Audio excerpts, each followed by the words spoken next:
Think about your perfect life for a second.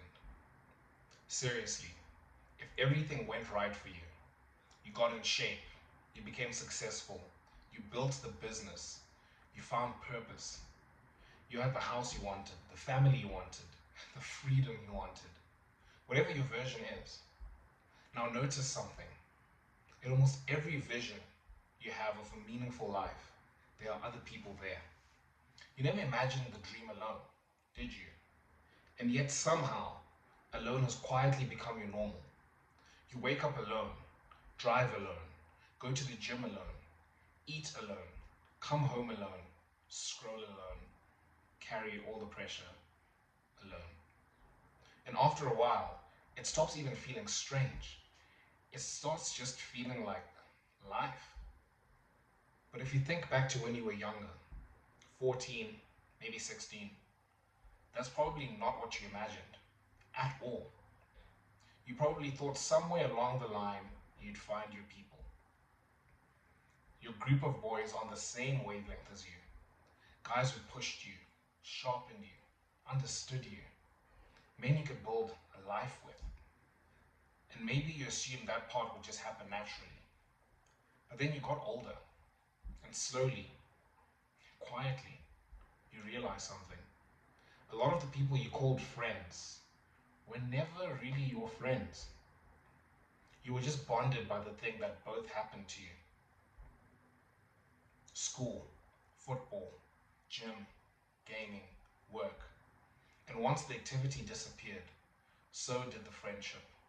No check ins, no real conversations, no real loyalty, just proximity. And then somewhere along the way, it hits you. Maybe this isn't just something you haven't found yet. Maybe you've actually been learning how to live without it. Maybe isolation has become so normal, you don't even register it as a loss anymore. And maybe that's costing you more than you realize. Let's talk about it. So growing up, I never felt like I had true friends. I had those friends you'd sit with at school, you play sports with. Maybe there was an activity happening on a Saturday, you were kind of just invited as part of a larger group. But I never felt like I had those guys that are like, this is my best friend. I know it sounds a bit cringy speaking about it, but there is real substance to what I'm trying to say. I never felt like I had those guys that I'm like, I can rely on you, like we've got each other's backs, like we're going through life together. And if something goes haywire or I don't know how to do something, I can call you and vice versa. Like we have each other's backs. And as I grew older, the longing was always there, but it actually started to transform into something more developed, right? Because when you're 10, 11, 12, and you're thinking about it with friends, it's just so you don't feel alone, right? You want to have guys you can play video games with on the weekend and just do activities and just stuff around with. But as you get older, you start having a bit ambitions, right? You start having things you want to achieve. And for me, again, that desire never really went away. It just kind of matured into I want to have guys that I'm doing life with. I have things I want to achieve. I want guys who are kind of on the same wavelength, who are pushing me to go further and I'm pushing them to go further. And we're really building something of substance in life. It was something I always dreamed of having. And it's always eluded me. And I think that the issue I had, I don't know if this was your story, but I want you to tell me if this sounds familiar. You growing up, going to school, and you have these friends that you sit with at school. Maybe when you play sports, there's some big thing happening. You guys are chatting, but the moment there isn't kind of a specific activity to bond you guys together, there isn't any real conversations happening. Like there's no checking in on this person, or we're friends. For me, I kind of realized this a while ago. I was like, man, a lot of people that you would call friends are kind of just proximity friends. They're friends that you chat with. You're happy to hang around when you're in the same place. Even if you've gone older, and you're actually in the workplace as well. There are a lot of these work friends you have. When you're at the office, you see each other. It's great. You guys are chatting, and you're just excited to just be hanging out together. But outside of the office, you don't really chat. I don't know if that's been your experience, but I've noticed that a lot. Where there's friends that you have, where you bond over a specific shared activity, but there isn't anything outside of that. There isn't really any proximity friends. They're friends that you have when you're within proximity of one another. But the moment that proximity isn't there, there isn't anything. There isn't like, oh, I'm sitting here on a Saturday and man, I actually really want to go do something, but I've got no one to do it with. But it's so weird because during the week when I'm at university or I'm at work or back when I was in school, I have friends, I have people I hang out with, but for some reason I just don't feel like I can do that thing with them. We're not that close. Um, for me, I really struggled with that a lot, and it's actually becoming a bit of a problem in the current age that we live in because there is a quiet normalization of isolation. I just want to read you these stats. Right? I think they're quite interesting. I'm sure you might have heard some of them before, but 1 in 7 men report having zero close friends, and 63% of men aged 13 or 18 to 30 report regularly feeling lonely. That doesn't surprise me. I don't know if it surprises you. I mean, I hear 1 in 7 men report having zero close friends. That sounds a little low to me, from what I can see around. Having like really close friends. But I guess the definition of close friends can be a bit vague. But nonetheless, the point is made clear in the stats. We are very very lonely, and a while back, before we were quite deep into social media, that would be a problem. Like I remember, being a teenager, like sitting on a weekend and having nothing to do was just like, man, my loneliness became way more apparent. But nowadays, we don't have to do that. You don't have to sit and realize how lonely you are because you've got the 6-inch device, your phone, social media, where you can go on and you can just numb the feelings away. And I've spoken about this before. The idea of the solutions to the problems you're looking for are in the silence you keep running away from. Right? We don't want to sit in silence because it makes us come face to face with the problems we face, the existential crisis we might have. And this is a similar thing. We don't have to sit and deal with our loneliness anymore. And by doing that, we perpetuate the loneliness. Now, if you're somebody who's maybe sunken into this and you felt like, yeah, I'm actually fine kind of just doing things alone. I'm going to do things my own way kind of thing. I just want to propose this challenge to you. And it's this idea of brotherhood being a cheat code, right? Specifically for productivity. If you want to achieve something in life, having brothers is an absolute cheat code. Let me paint the picture for you.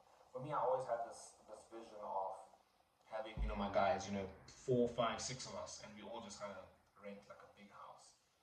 And we're both on the same wave. We're all on the same wavelength. We're chasing after something, whether somebody's doing something different. I'm doing content creation, whatever the case is. And we're all kind of just pushing together. Think about how difficult it would be in that environment to not be productive, and not even in like a negative way of like, oh, I hate being here because I can't even just like relax.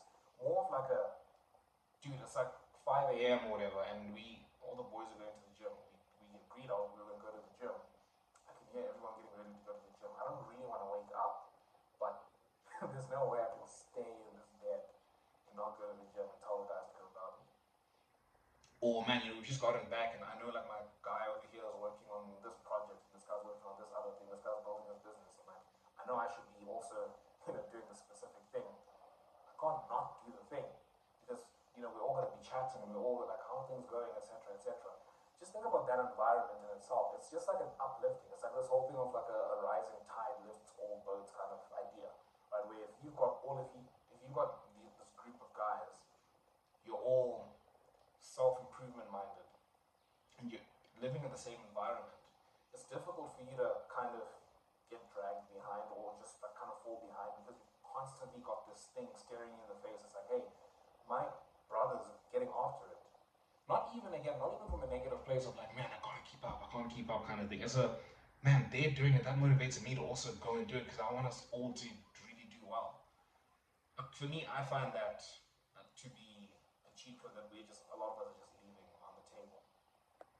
If we can get, those brothers that we hang out with and we get after life together with, it makes things so much easier. Like just so much easier. But also, the other part, apart from productivity, something I also did, if you're somebody who thinks a lot about the future, I always dreamed of, the successful life I was going to have and all that stuff, right? And something that always I can't let happen is I become successful and I'm like lonely. Because I just thought about it. I was like, okay, you've achieved everything you want to achieve, right? And you're sitting on a Tuesday. What are you doing on a Tuesday? What does it look like? Obviously, for me, I was like, okay, I have a specific way I want to live. Wake up, go to the gym, come back, do some deep work, etc., etc. But I'm like, what happens in like the afternoon? What happens on like a weekend? Like, yeah, I want to be married and having kids. I think that's obviously going to be a big part of it, right? But even like before you get married, and even after you get married as well, right? It's like, what do you do for fun?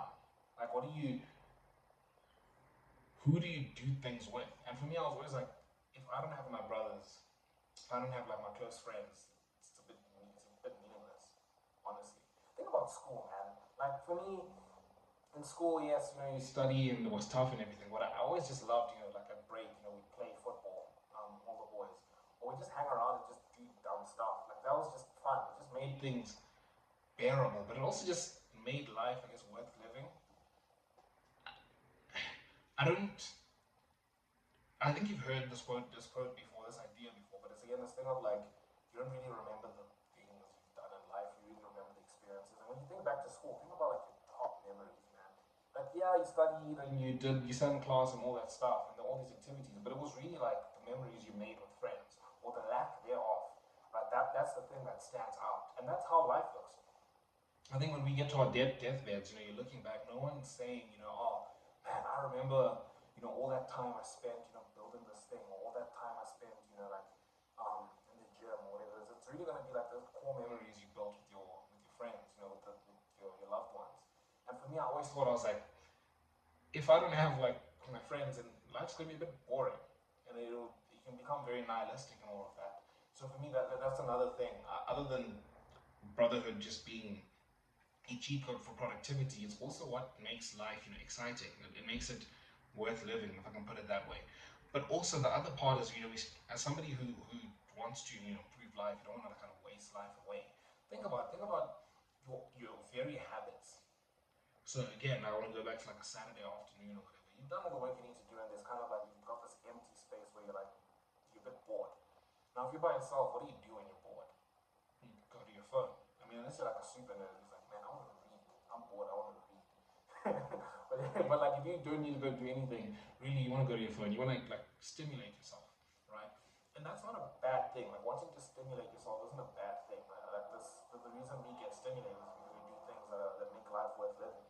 The issue now is that we've got this artificial stimulation. I don't want to talk about dopamine and all that because I think we've heard a lot about that.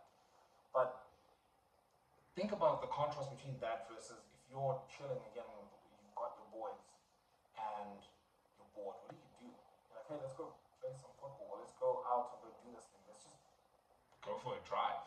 Or let's go do this dumb thing. Again, being with your boys makes anything fun. You could be in the middle of nowhere and you find yourself playing like a football game with a bottle or something. Like you can make anything fun when you've got your boys around because that's just how it works. Right? We're meant to be together. We're meant to do things in community, and I think we're just leaving a lot on the table when we don't pursue brotherhood. And I think another thing we don't realize in our generation and in our situation, honestly, is we don't realize what it's actually costing us. Now, apart from all the stuff I've just said about why it's nice and it's a good thing to have brotherhood, there's some interesting like research that has been done, and I think this is called the widowhood effect. And it's basically this idea that, well, it's not this idea, this research that has been done where older men, when their wife dies first, most of them, most of us die within the following year. But the research is not the other way around. If you have a wife, you have a wife and a husband, and the husband dies, the wife can live very long after. But it's not so much the other way around. Like it's actually kind of scary.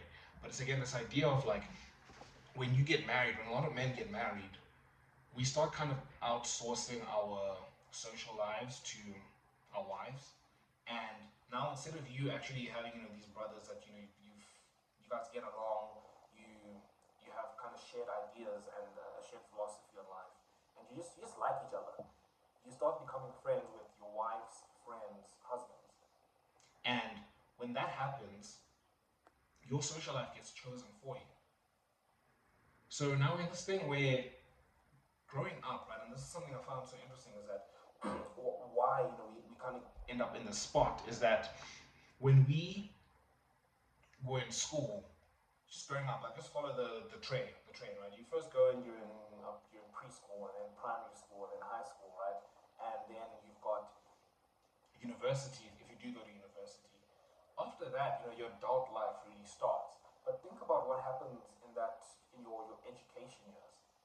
Your social environment is kind of there for you. It's actually easy. Like you're put in a place with other people your age, and you're actually free to be like, I don't really like this group. I like this group, and you start hanging out with these people, and there's just lots of things happening. There's lots of activities, and schools also put in place social activities that kind of allow you to meet other people. And then even in university, if you go to like a big university, there's like orientation week, and then there's all these activities, and it's set up. It's literally set up for you. Your social environment is set up quite nicely for you to pick where you want to go. And it's actually harder to not be social than to be social. But once you leave that space, this idea again of proximity friends that I spoke about becomes way more apparent, because now you go to work and you've got these friends there, whatever, but then when you leave, you guys aren't really chatting. And then, okay, maybe you're fortunate enough you get married, early enough into your adult life. You've never really put in the work to build this social environment that you need, right? As I just spoken about, you don't really build this brotherhood, because again, growing up, you've got the social environment set up for you. But again, the trap in that is that because those social environments are being set up for you, we don't really build the skill to be intentional in building and keeping friendships. You're kind of bonded over the specific activity. And now when you leave that space, those environments aren't there for you, but now we're not intentional. No one's like, man, okay, I'm out of school. Like, let me make it a priority to actually build brotherhood. No one's doing that. And the interesting thing, as you can see in the stats, women are very good at doing that. They're very good at keeping long-term friendships over time. Now we're good at this thing, right? As guys, we don't chat. We love talking about this. You can be friends with somebody and then you don't chat for like 5 years, but then when you meet again, it's like you've been best friends for forever, right? Like you can just pick up where you left off. Like that's how we kind of work as guys. But that works to our detriment, because you don't really get to build those sustaining friendships that actually allow you to kind of do that deep work, over your lifetime, where you guys are working and you're bonding and you're building together and you're sharpening each other, in light of Proverbs 27:17. We don't get that because we're not intentional about it. And the sad part is that we live in a place where brotherhood it's more accessible than it's ever been. Like, what world are you able to go online, right? To go somewhere and just literally around the world, you guys can gather over a specific, like you can gather over such a niche topic, whether it's a YouTube channel, Discord, Instagram, or Reddit, if you use Reddit, and all that stuff, right? Back then, it was kind of just the people you have around your life, in your town, in your small town. You make friends with whoever's there, whoever's around your age, and that's kind of it. But nowadays, you can actually pick people you want to be friends with. There's a lot going on, and that kind of works to our detriment. It's an interesting paradox. It's like we've got more options than we've ever had, and we can actually have the tools available to us to actually build the proper brotherhood we need. But then also in that, because we've got so many options and there's just so many decisions to make, we just don't make the decision. And this is a well-documented fact in like marketing, for example. Like if you give people way too many options, they just don't pick. Right? It becomes difficult for them to actually pick. But if you give them like 2 or 3 options, you're like, pick between this, or this and this, then they'll pick it. It's a lot easier a decision to make. We don't like, making crazy decisions, and that's what makes it difficult. But I want to stick to the point. The tools are available for us to actually build brotherhood. Brotherhood is more accessible than it's ever been. So why don't you still have brotherhood? Why do you still not have brotherhood if it's the case that we've got the best tools and brotherhood is more accessible than it's ever been? The reason for that is intentionality. Like you're just not intentional. I mean, we're not intentional at all about it. But that's the beautiful thing. If we just actually make it a priority and we start looking and trying to build, then actually go and build this brotherhood. And for me, that's where I want to come into the place of like, okay, cool, Gideon, like, you've explained why we need brotherhood and it's actually available to us, but like, how would I? How would I build brotherhood? And I want to pose to you this thing of the King's Table, and it's a biblical concept. I speak about it all the time. That's what this channel was founded on.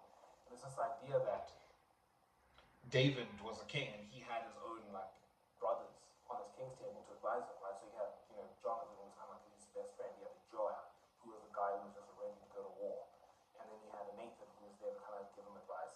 And for me, I'm like, this idea of the King's Table is this thing where you've got your guys that walk a journey with you. Like they know everything about you, you know everything about them, and then it's like they're actually able to point out to you. And I think we've tried to outsource this with like therapists and all that stuff, right? Where it's like you have this person who's you're having deep conversations with, and then they're actually able to see things you can't see because obviously you're living in it, right? But that's what friendship is supposed to do. You're supposed to have friends that like you're like, hey, we've been close friends for forever, and you don't want to fall in the trap where oh, I've been friends with this guy for 20 years, but you still don't know what his deepest, like darkest desires are. I mean, put it that way. You know the things he struggles with the most. That's not the kind of friendship we're speaking about. When you have a King's Table, it's deep work over time. I know Pastor Matt Chandler likes to speak about that all the time. Deep work over time. And there's this idea that you're in community, you go deep. It's like, hey, I'm really struggling with this specific thing, and you guys actually chat, like you have a deep chat, and it's like, oh, this goes back to that, and whatever. They know your compulsions. Now it's like, hey, if this thing pops its head up again, like 5, 10 years later or whatever, your friend is actually able to say, hey, we've spoken about this before, like it's coming from this specific thing. Now you can't outsource that to your therapist. Your friend's supposed to do that, but the issue is we've kind of made friendship this kind of what can I get? It's transactional, and it's also based on proximity. It's not a duty, as we put it, right? And I want to challenge you to say that's not how we should do it. We should do it in terms of having deep work done over time with your brothers. And I think it makes life so much worth living. I don't know about you. I prefer having, this deep relationship. I want to have a wife, and my friends also want something similar where it's like we start building and we just build until we die. Like I don't want to build something with someone, cuts off, and then you have to start again, and you start again, and start again. It gets exhausting, and I think that's why we find ourselves in the places that we are. And if you don't know where to start, I do have videos on how you can actually physically go out there, like practically go out there and build brotherhood. But I also have a Discord in my description. Got a bit of a brain fart there. If you want somewhere to start, but yeah, I'd love to know what you guys think, and let me just close this out. In the end, you probably didn't want a perfect life as much as you want people to share it with. People who know you, people who sharpen you, people who are genuinely in your corner. Because maybe the life you keep imagining was never meant to be built alone. And maybe the reason you felt stuck isn't because you're incapable. Maybe you've just been carrying everything by yourself for way too long. Maybe the realization isn't that brotherhood doesn't exist. Maybe it's that nobody was ever going to build it for you. Maybe you have to go first.